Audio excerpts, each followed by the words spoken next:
Good morning, folks. It's May 9th, 2020. I'm Jim Hodgson with the Fort Worth Aviation Museum, and here today again with Garry Goff, and Gary's going to join me today as we go around and we talk about one of our rare airplanes that doesn't get love, and that's the TF-102 Delta Dagger. So at any rate, this airplane was originally designed and built early 50s, and we're going to talk a lot about the engineering of this airplane as we go around today. But the airplane was the first Delta Wing supersonic airplane that the Air Force had, and so we're going to just start walking around. Let's see, we've got some people watching already. If the sound and video is good, please give me a thumbs up. Paul, good to see you. Mike, thanks for being back with us. Okay, give me a thumbs up if you hear us okay. Okay, good. We got some sound today. We're trying to do a network extension here today, so we're going to see how well this is going to work. So we're going to walk around. This is the training version of the 102 called the TF, and Garry was talking about some of the engineering aspects of this airplane earlier. So why don't you give us a little bit of a brief, Garry? The word of the day for this airplane is going to be a Vortex Generator. Vortex, V as in Victor, O as in Oscar, R as in Romeo, T as in Tango, E as in Elephant, X as in X-ray. Vortex Generators. And you can see those Vortex Generators that are on top of the canopy at a couple places. The reason why they have these is the original TF-102 had a buffet problem when it approached supersonic. It was very disturbing how much the aircraft would buffet. And so, and you guys can research this and search on the internet what a vortex generator does, but the vortex generators allowed the air that was separating from the canopy, from the aircraft, causing the buffeting to stick to the canopy and stay with the aircraft so that it could approach supersonic. But unfortunately, even with all that, the aircraft straight and level could not go supersonic. It could only go supersonic if it was in a shallow descent. All right. So we've seen those on the other airplanes. They've usually been on the wings, right? But not here, the way we've got them here today. So this is different. And my gimbal has decided to be spastic again today. So hopefully I don't jitter too much. Again, this is a Delta Wing airplane, and that was different than what we were flying at the time, isn't it? Much different. And you were mentioning something about the B-58 and the Delta Wing on this airplane. What was that all about? The interesting thing about the F-102 design at I just forgot who built it. Oh, this was Convair. Convair, yes. Well, the nose of this airplane was actually built here in Fort Worth and then shipped to California, where it was mated with the rest of the airplane. And what Convair did when they built this aircraft, and they figured out how to make it go supersonic, which we'll talk about later on, which is amazing what an engineer, one man engineering, figured out how to make the aircraft go supersonic easily, is that this wing here that you see is the exact same wing, but much larger, on the B-58 Hustler, the supersonic nuclear bomber that we had for about 10 years operational. And that's what's so amazing, is that this actual wing here is the same wing, the same shape, everything about it, that they took it over and was able to get the B-58 to fly supersonic. Sorry about the jiggling here. Some reason this gimbal has done it again. It's decided to have a mind of its own. Not sure why it's doing this, but I'm going to just have to do a little bit of a handhold on it. So I know you talked about the buffeting of the nose. As part of the engineering to solve that was the wingtip here. They drooped the wingtip a little bit so that it would give it more stability, because I guess they had problems with visibility from the airplane. Because of the aircraft, the original wing was Model 10. And that was basically a straight wing with a little bit of an upbend. And as they began to fly and do more test flights, they found out if they were to bring the wing down, kind of like what we talked about a couple days ago with the F-18, how the front of the wing slopes down, that allows it to fly better at slow speeds, which allows the pilot to land the aircraft in a much more safe way than so that the nose is not so high pitched to land. It's interesting to note that the wing, the way it swoops down, and the speed brake has been enlarged. Both of those two were also done here at the factory at Fort Worth. Okay, and Enrico's asking, says this aircraft has the Coke bottle shape, right? So let's see if we can give you a view of that from the back side here.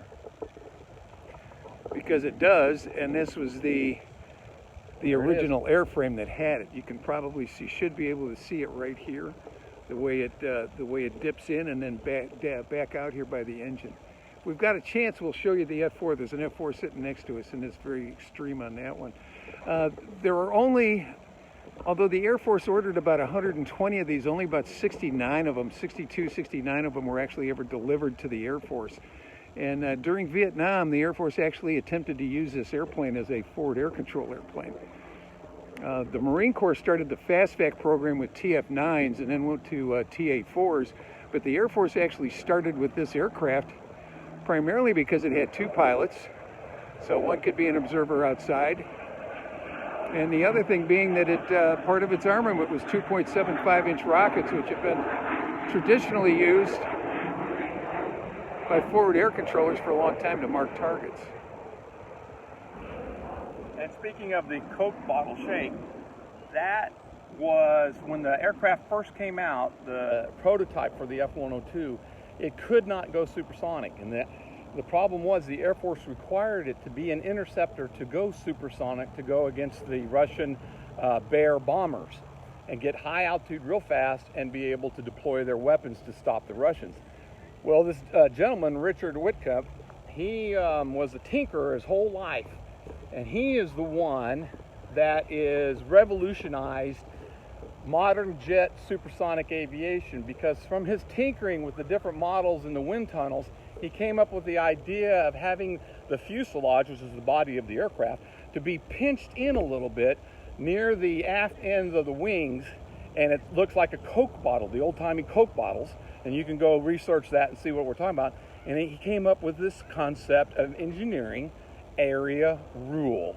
Area rule now is the mainstay of how all fighters are designed to be able to easily go supersonic. And when they did that with the F-102, it was actually able to go supersonic in the climb, which the Air Force just loved.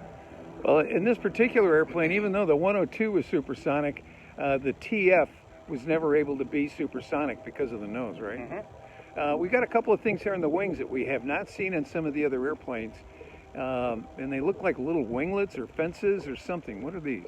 That's it. They are a wing fence. They are used for to keep the airflow on the wing from separating when you're at high angles of attack. So they're kind of like a giant vortex generator. There you go. Giant vortex generator. Okay, now there's some interesting stories about this airplane when we acquired it. This airplane is on loan through us through the General Services Administration, the Surplus Property Program. This airplane was at a museum down in South Texas, and we were trying to figure out how we were going to get it here. And so we finally decided that the only thing that was feasible, since we had no equipment to operate with down in South Texas, was to get it apart a little bit, put it on a trailer, and haul it up here on a trailer.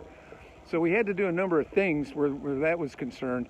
We found out, first of all, that wide loads on cargo has to be 32 feet because it has to be able to clear bridges, and that we also had to have that permit all the way from South Texas up to here. So we did that, put it on a flatbed, and brought it up. And there were many surprises for people in many communities on the way up. Not only was it a surprise to see the airplane, but what they found out is some of their signage and mailboxes were not clear of the highway like they were supposed to be, because we took out something like 12 or 14 mailboxes and signs along the way. Got stopped by the police, I think it was 8 or 10 times, but we always had the permits, we were always correct.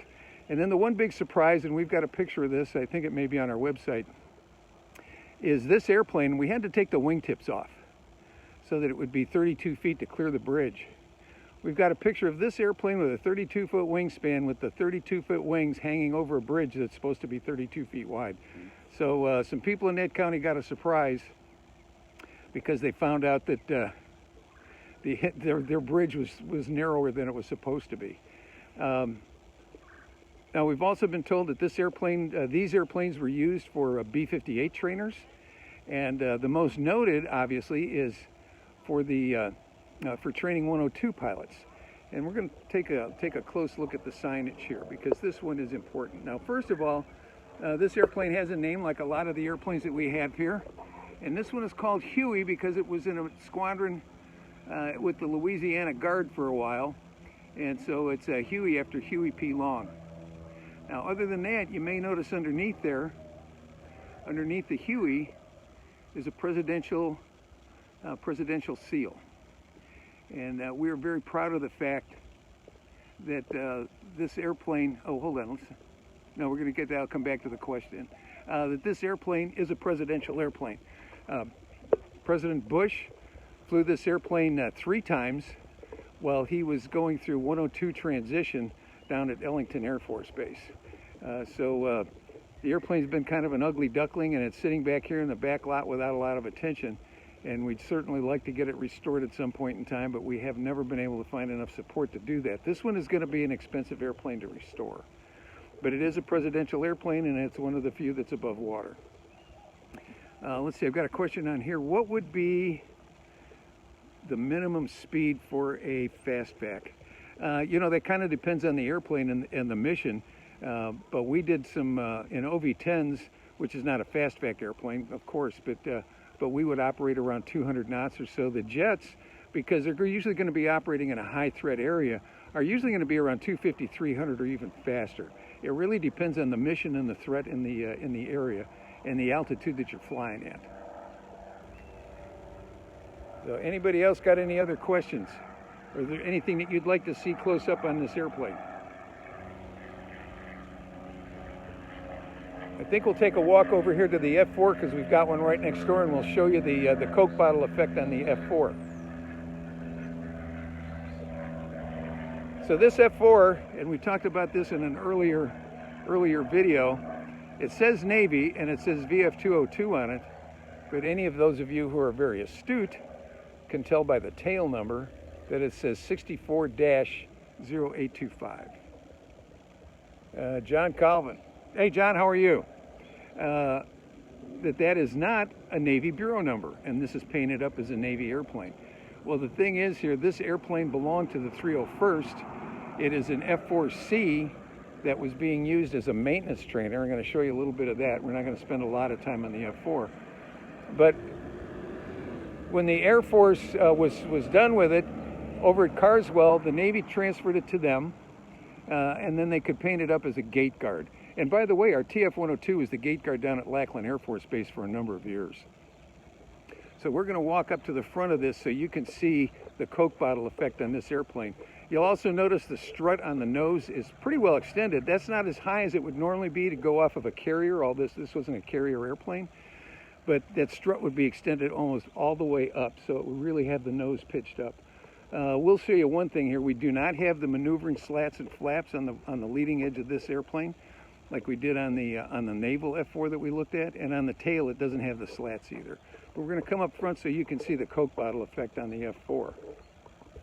It can't emphasize the revolutionary engineering design that Richard Whitcomb basically invented, and it revolutionized all jet fighters, and every one of them has some type of that pinch called the area rule, or what we call a Coke bottle effect, to be able to go smoothly through the sound barrier, because it truly was a barrier.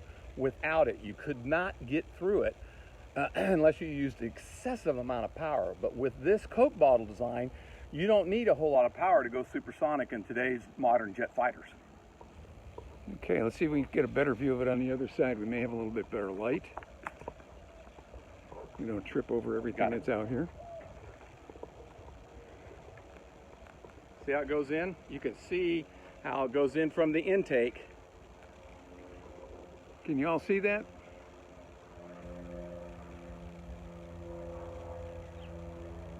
Navy nose on the F-4. Actually, this is not It's an F-4 Charlie nose. It may be a Navy nose, but we're not certain about that. That could be.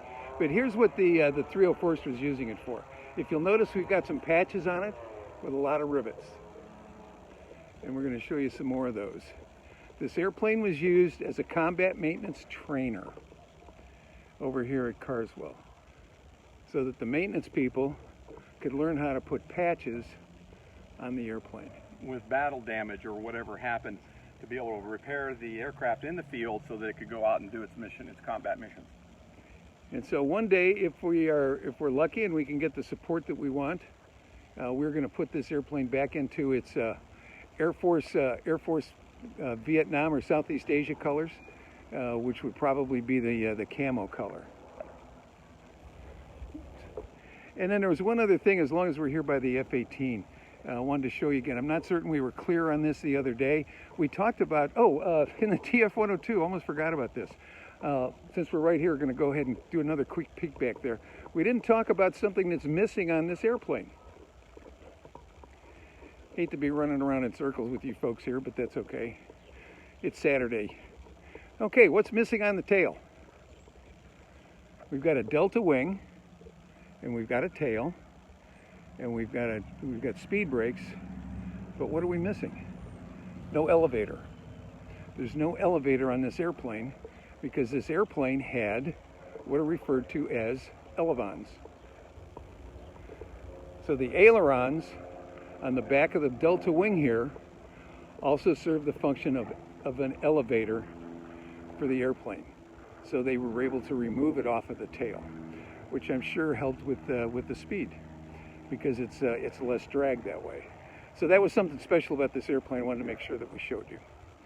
So without getting you too dizzy, we're going to go back to the F-18, because we talked a lot about the maneuvering flaps and slats on that airplane and the way it changed the camber of the wing.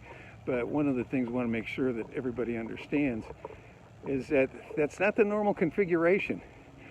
With the leading edge flaps and slats down, the camber of the wing is changed for slow speed flight going aboard the aircraft carriers, or landing in general, or when they're fighting.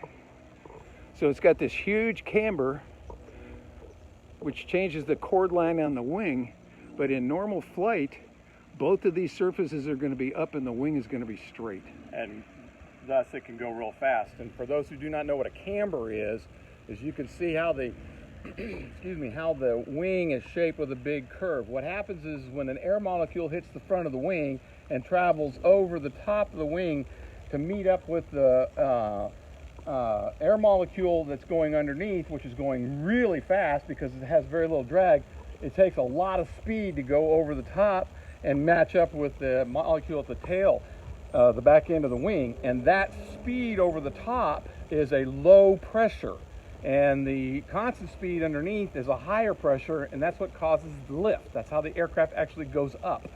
And so this allows the aircraft to maneuver at all different high angle of attack attitudes, which makes it an excellent, by far excellent dogfighter. Well, and one thing, let's turn back around so we can look at the F-4 again. One of the things I wanted to mention the other day is that when you're doing air combat maneuvering, you're not looking inside. You're not looking at your gauges. You're not looking to see what your altitude or your airspeed is. If you've got a RIO in the back or a weapons system officer in the back, they may be looking at altitude and floor, but you're not. You're outside, because we got some rules when you're fighting airplanes. And one is lose sight, lose the fight. So you've got to be outside. So one of the things you're looking for are your tactile feels of the airplane. I can tell you with the F-4, the tail of the airplane had what was called a high and low pressure on the tail of the airplane, depending on the speed. So you'd be fighting the airplane and getting slow, and the airplane's tail would actually flutter just a little tiny bit, just enough that you would notice it in your feet, and you'd know, oh, I'm at 150 knots.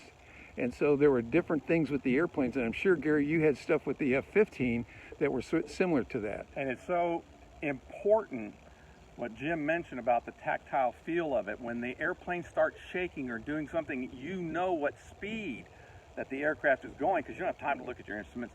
And that speed will determine whether or not I can go up over the top like a loop type thing or any other types of maneuvering based upon that speed, because we know what it takes to go over the top in a loop maneuver, which is very critical in dogfighting. So we had some other rules too besides lose sight, lose the fight. One is you wanted to angle off on your target as much as possible. Speed is life. Speed is life. And what are some of the other ones, Gary? We had one that, are you a nose position or an energy fighter? A nose position is like what this F-18 could do. It could get slow and just move its nose anywhere it wanted to. Or you could be a energy fighter, which means you stay at a higher speed. The bad news is you're also going to be at a higher G all the time. So a high-speed fight is going to be one in which you're sitting at 7 Gs to 8 Gs a long time. Whereas a slow-speed fight, it'll get down to 1 or 2 Gs real quick. And we used to refer to that as keeping your Q up. Q, that's right. Keep your Q. Keep your Q up. And somebody just asked about the fence on the tail on the 102. I'm not exactly certain why there would be a fence on the tail, other than probably controllability when the nose is up for takeoff and landing. Yes. So it would maintain an airflow across the control surface of the tail. Otherwise, it'd just spill off the top, and you'd probably lose rudder control. Right. Right. So today is more of an engineering day. Yeah. So we're kind of getting close to our time limit here. So does anybody have any other questions that they'd like to ask? Tell me about, I can't read that. Tell me about the Lex. Is that what it says? Can you tell me? Daniel, I'm blind as a bat. Okay. That's why I'm a pilot. Oh, the leading edge extensions. I'm not sure. We talked about those the other day, Dan, but those are obviously here as part of the control surfaces on the FA-18, so that they are flying control, not just a landing control. So it was, as Gary talked about the other day, so that it could be used in flight as part of the dogfighting regime. So let's see if we've got any more questions. Did the TF-102 have a drag chute? Yes, it did. And that was right inside that tail compartment, that part that sticks out above the exhaust. The flap, that was the speed brakes, and also the drag chute was positioned in there. Yeah, on landing, what they would do is they would pop the speed brakes out to help slow it down, and then he would flip a switch, and the drag chute would come out to slow it down even more. Because as a Delta Wing airplane, you have to maintain a little bit higher speed on landing, so you'd run out of runway. We talked about the side stick controller, right? Oh, the side stick controller. That's an interesting thing. In the later model F-102s, I just found this out. I did not know this, but they when they put the new radar scope in there, it was so big that they had to remove the stick controller out of the cockpit. So they came up with this revolutionary idea, and that is to have a side stick. Of course, that's what the F-16 is famous for, but the F-16 owes that design concept from Convair and the idea of having a side stick. And the acceptance pilot for the Air Force was a 2-star general that was flying it, which that would never happen in today's world. But he took the aircraft up, and he said he really enjoyed the side stick with no problem. He could see the radar scope. Everything was just good to go. The only thing he said, you needed to have an elbow rest because your elbow got tired after a while flying side stick. And so that's how they came up with that. And of course, General Dynamics then used it for the F-16. And other airplanes now fly with side sticks. Okay, and 102 said, did it have an internal or external start? It's an internal start, and I can't remember what it was. It may have been a shotgun start. I'm not certain. Yeah, It had something like that, yeah. It had a J57 engine in it. And I guess here's one of the last bits here. If any of you are personal friends with former President Bush, please let him know we've got one of his old girlfriends here, and we would be delighted to have him come out and reunite him with an airplane that he flew on 3 different occasions. You know what else is interesting about the 106? All the weapons are internal. The doors would open up, and then you'd fire your missiles, and the doors would close. Well, we can show them those doors as kept it really kind of a last sleek, thing. Kept the jet fast, was able to do a lot of intercepting kill missions because, and you can see the rectangular shaped doors here that it would open up, so he would carry a set of 3 pairs, so that's 6 radar missiles that they would use to launch against bad guys, the Russian Bears. It could also carry a nuclear-tipped missile that they would fire and have an area explosion that they actually tested it out, and it actually did work. back in the 50s. And 1957 is when they made the mods to the airplane here at Fort Worth. So again, this airplane here today was the TF-102. It's probably one of the undertold stories here. It's in kind of the back of the lot.